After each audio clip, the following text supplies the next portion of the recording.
যে এই গণ অভ্যুত্থানে জনগণের উত্থানের মধ্যেই রাষ্ট্রের অন্যতম প্রতিষ্ঠান সেনাবাহিনী তারা সিদ্ধান্ত নিয়েছেন জনগণের দিকে তারা গুলি করবেন না, বরং এই অভ্যুত্থানের অংশীদারী তারা হয়েছেন।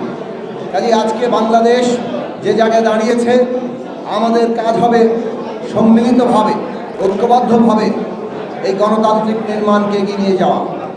সেখানে মতপার্থক্য আছে। আমরা জনগণের যে আকাঙ্ক্ষা গণতান্ত্রিক বাংলাদেশ, তার জন্য যে ক্ষমতার ভারসাম্য এবং জবাবদিহিতা প্রতিষ্ঠা, সেই ক্ষেত্রে সবাইকে এগিয়ে আসার আহ্বান জানাই।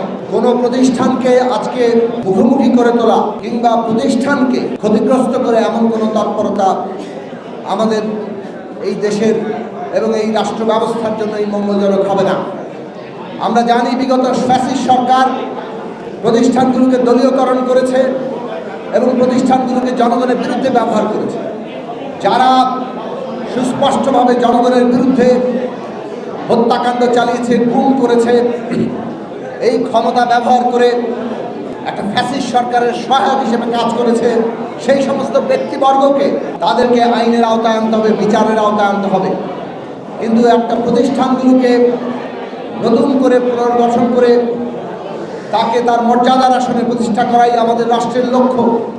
কাজেই আজকে সকলে মিলে আমরা যাতে এই বাংলাদেশকে নতুন করে গড়ে তুলতে পারি, সেই চেষ্টাই আমাদের করা দরকার।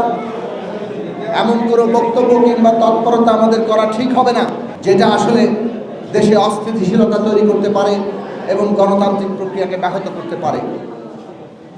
আমরা শুরুতেই বলেছি, আওয়ামী লীগ নেতারা এবং আওয়ামী লীগের যে লোকেরা জনগণের উপরে এই নির্বিচার হত্যাকাণ্ড চালিয়েছে, তাদেরকে বিচারের আওতায় আনতে হবে।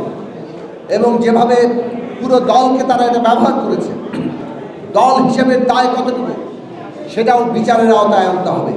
এই বিচার প্রক্রিয়া সম্পন্ন হলেই কেবলমাত্র আওয়ামী লীগের ভবিষ্যৎ কী হবে সেটা নির্ধারিত হবে।